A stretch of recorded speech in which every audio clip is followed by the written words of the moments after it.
Assalamualaikum warahmatullahi wabarakatuh. Baik, di pertemuan kedua ini kita akan membahas tentang apa itu ICT, kemudian perkembangannya di Indonesia dan global. Apa itu TIK atau ICT? TIK itu adalah teknologi yang menyertai proses komunikasi untuk menyampaikan informasi. TIK dalam bahasa Inggrisnya disebut ICT, yaitu Information and Communication Technology. Teknologi informasi itu meliputi segala hal yang berkaitan dengan proses manipulasi dan pengelolaan informasi. Dan teknologi komunikasi meliputi segala hal yang berkaitan dengan proses penyampaian informasi tersebut dan pengiriman ke penerimanya. Nah, contoh TIK itu yaitu pengiriman SMS dari dulu ya, dari zaman dahulu itu ada SMS, MMS, email, Facebook, sosmed, aplikasi, sistem informasi akademik, sistem informasi di pemerintahan dan sebagainya. Lalu saling bertukar file, gambar, suara, video, dan lain-lain menggunakan handphone itu termasuk di dalamnya. Nah, kemampuan sistem informasi di TI itu pertama, proses transaksi jadi cepat dan akurat, kapasitas penyimpanan besar, secepat, komunikasi cepat. Tujuan teknologi informasi yaitu memecahkan masalah, membuka kreativitas, efektivitas, dan efisiensi. Prinsip teknologi informasi itu adalah high tech, high touch. Fungsinya teknologi informasi itu pertama untuk input ya, menangkap, capture, lalu diolah dan generating hasilnya dan disimpan di storage. Kemudian untuk pencarian kembali data, retrieval, dan melakukan transmisi, pengiriman data. Keuntungan dari teknologi informasi, kecepatan, konsistensi, presisi, dan handal, reliability, handal. Teknologi informasi dalam berbagai bidang, semua bidang sekarang ada ya, ada akuntansi, finance, marketing, produksi, manajemen sumber daya alam, di bidang pendidikan, kesehatan, dan hiburan dan sebagainya. Nah, sebenarnya ICT itu sudah ada dari masa prasejarah ya. Ini sejarah perkembangan ICT dari masa prasejarah. Teknologi informasi digunakan untuk pengenalan bentuk yang ingin dikenali. Informasi itu digambarkan pada dinding gua atau tebing bebatuan. Biasanya membuat gambar-gambar ya. Terus perkembangan berikutnya menggunakan alat-alat yang menghasilkan bunyi dan isyarat seperti trompet dari bambu sebagainya, isyarat melalui asap dan sebagainya. Kemudian di masa sejarah 3000 sebelum Masehi sampai 1400-an Masehi, itu pada tahun 3000 sebelum Masehi manusia mulai mengenal simbol atau tulisan. Dengan simbol dan tulisan itu bisa menyampaikan informasi. Itu pertama kali digunakan oleh bangsa Sumeria. Terus ada huruf piktograf. Terus tahun 2900 sebelum Masehi, bangsa Mesir kuno sudah mengenal dan menggunakan huruf hieroglif. Dan sekarang menjadi ini ya, peninggalannya Mesir itu masih dapat kita lihat, dan ini lebih maju daripada tulisan bangsa Sumeria. Kemudian tahun 5000 Masehi, 500 Masehi mengenal media untuk menyimpan informasi, yaitu menggunakan serat pohon. Tulisan-tulisan itu ditulis di serat papirus. Nah, itu dapat menyimpan informasi. Ini cikal media kertas sebagai media informasi, media penyimpanan. Kemudian tahun 1455 mulai diciptakan mesin cetak, bisa mencetak plat huruf dan besi. Terus tahun 1800-an sudah mengenal program komputer. Nah, ini cikal bakal komputer ya, ENIAC 1 itu ditemukan oleh Charles Babbage tulisannya. Ini cikal bakal awalnya. Ini digunakan komputernya hanya baru bisa untuk menghitung. Nah, ini rinciannya.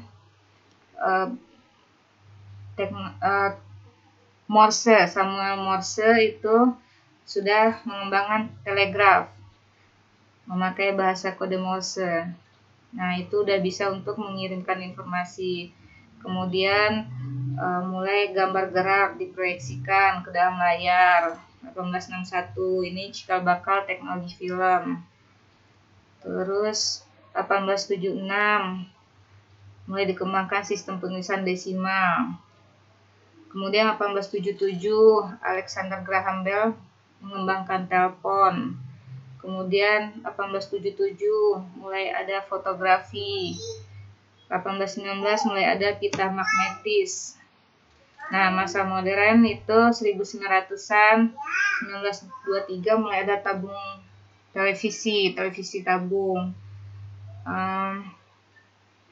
Tahun 40 itu mulai ada magnetic tape, kayak kaset, seperti kaset gitu tapi besar ya.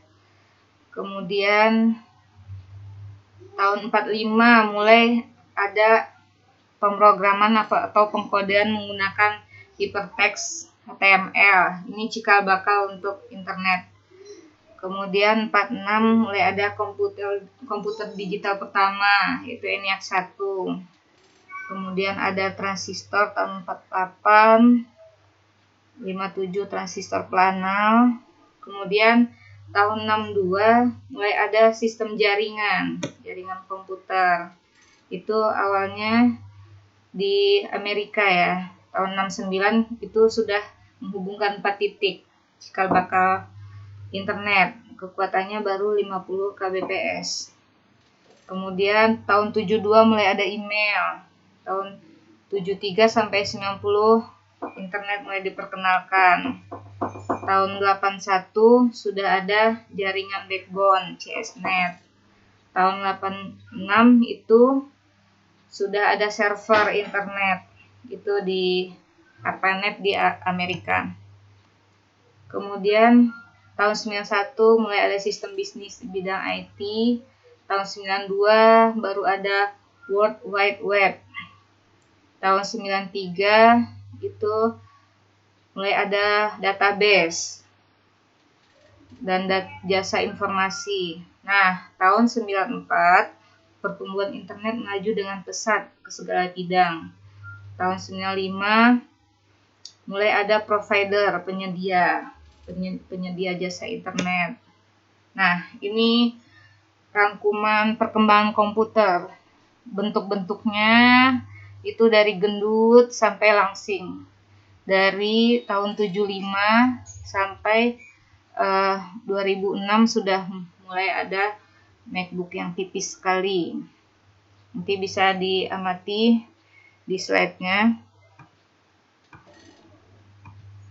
Kemudian, nah ini kalau untuk internetnya, aplikasi di internetnya ini perkembangannya dari tahun 80 sampai 2016. Itu aplikasi Tridos Bank Web 1.0.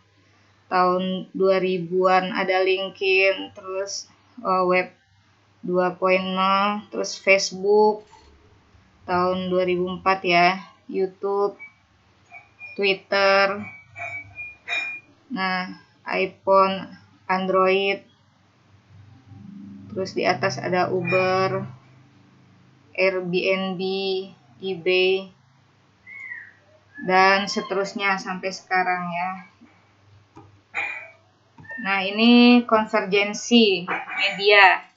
Ini kalau diamati berbentuk seperti pusaran. dari lingkaran luar itu media-media yang dulu-dulu sampai ke tengah itu semua menjadi mengerucut ke tengah.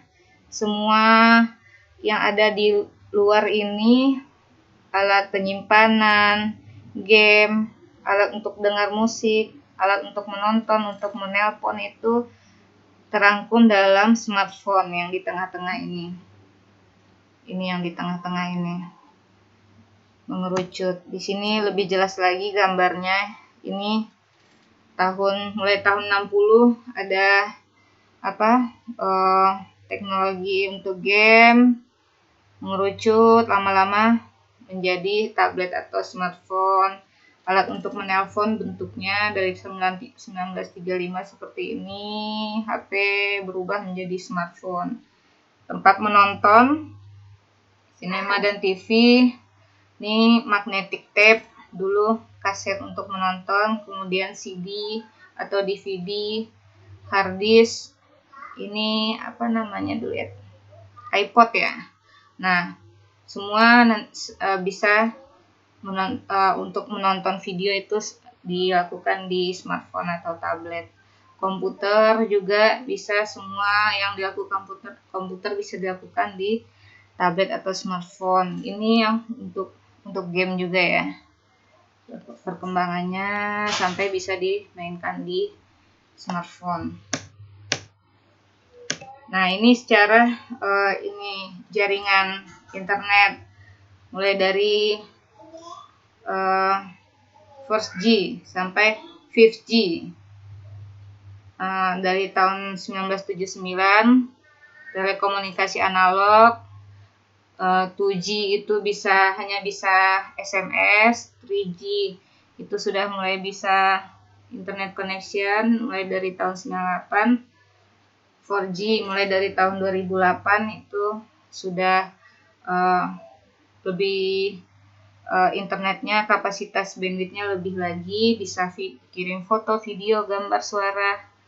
Dan 5G itu tahun 2019 itu datanya katanya diperkirakan bisa sampai 1 Gbps. Ya, ini ya penjelasannya yang tadi itu 1G sampai 5G, 5G. Ini yang bisa disampaikannya SMS, email. Nah, ini lebih banyak lagi. 3G bisa video, gambar.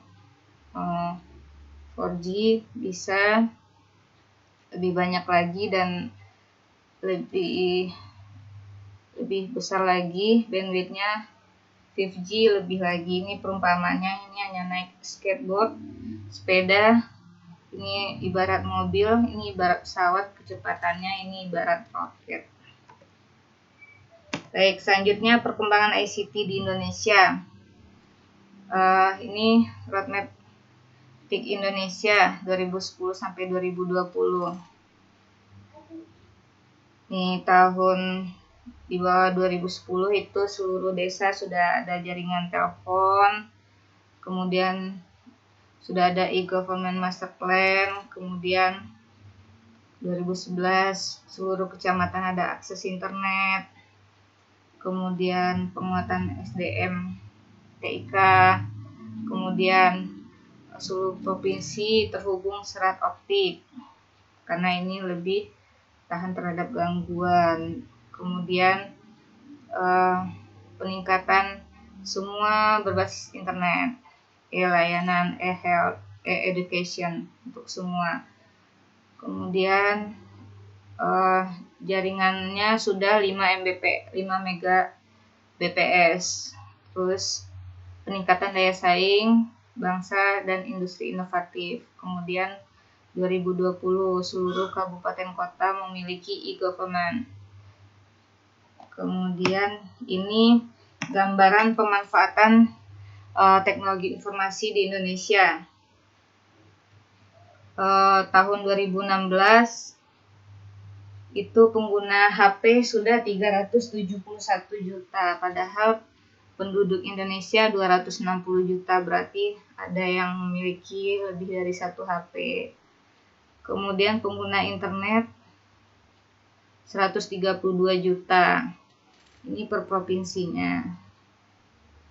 Paling banyak itu di Pulau Jawa. Kemudian pengguna sosmed di jaring sosial di Indonesia, WhatsApp 35 juta, ini data tahun 2017, YouTube 35, sekarang 2020 mungkin bisa 2 atau 3 kali lipat dari data yang di sini. Oke, tuntutan dan tantangan perkembangan ICT. Pertama kita bahas dulu dampak positif perkembangan ICT, informasi lebih cepat dan lebih mudah untuk diakses, tumbuhnya inovasi di berbagai bidang, munculnya media bahasa berbasis digital yang menjadi sumber pengetahuan dan informasi masyarakat, kemudian meningkatnya kualitas SDM karena informasi dan ilmu lebih mudah didapat, munculnya berbagai sumber belajar seperti perpustakaan online, kursus online, diskusi online dan sebagainya, munculnya bisnis, toko online. Nah, ini dampak negatif ya, salah judulnya. Ancaman pelanggaran hak cipta, ancaman terjadinya pikiran pintas di mana anak-anak seperti terlatih untuk berpikir pendek dan kurang konsentrasi. Ancaman penyalahgunaan pengetahuan untuk melakukan tindak pidana seperti menerobos sistem perbankan dan lain-lain. Itu adalah menurunnya moralitas, tidak mengefektifkan teknologi informasi sebagai sarana belajar, hanya mendownload saja, tidak mencetaknya. Kemudian pornografi, kriminalitas di dunia cyber. Kemudian tantangannya. Nah, tuntutannya tadi itu adalah kita dapat memanfaatkan itu untuk hal positif dan dapat terus mengimbangi lajunya perkembangan ICT itu sehingga kita tidak ketinggalan zaman. Kemudian tantangannya itu untuk menguasai dan mengendalikan teknologi tersebut sehingga membawa manfaat, berusaha yang besar untuk terhindar dari dampak negatif dan berlebihan dari teknologi digital itu. Kemudian anak-anak dan remaja harus difahamkan mengenai manfaat dan mudaratnya hal-hal di media digital itu. Orang tua pun harus lebih teliti mengontrol anak-anaknya. Kemudian merosotnya nilai moral pada anak menjadi keprihatinan serius pemerintah dan masyarakat. Terlebih di era digital ini yang arus teknologi informasi sulit dibendung, menjadikannya persoalan itu semakin kompleks. Kemudian persaingan dalam berbagai bidang semakin meningkat, menuntut kita untuk mengoptimalkan teknologi tersebut dan meningkatkan kreativitas dan inovasi supaya tidak ketinggalan dari negara lain.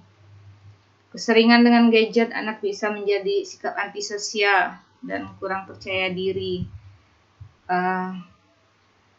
sebab mengurung diri dalam kamar. Akibatnya dapat menggerus nilai kepekaan sosial, kepedulian, dan empati pada sesama.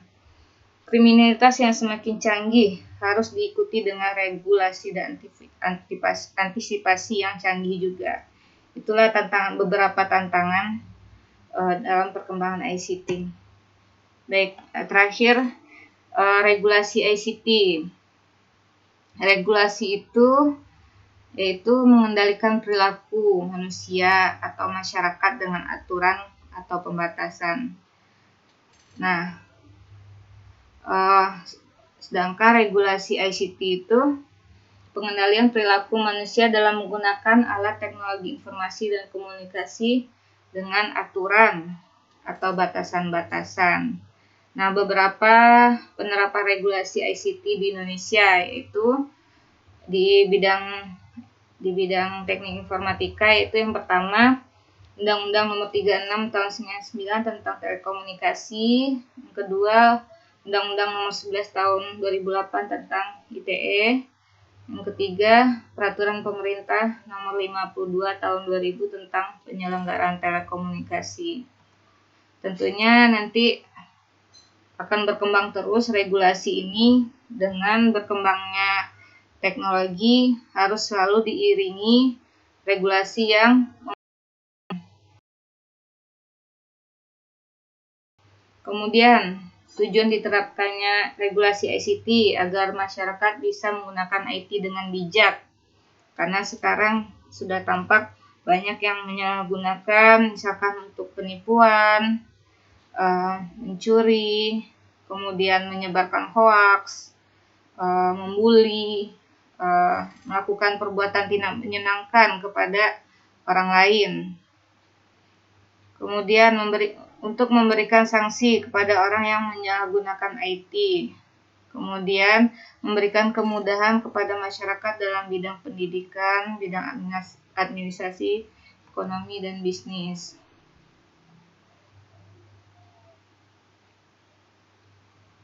Oke. Sudah ya, cukup itu. Silakan jika ada pertanyaan. Saya tutup dulu ya. Assalamualaikum warahmatullahi wabarakatuh.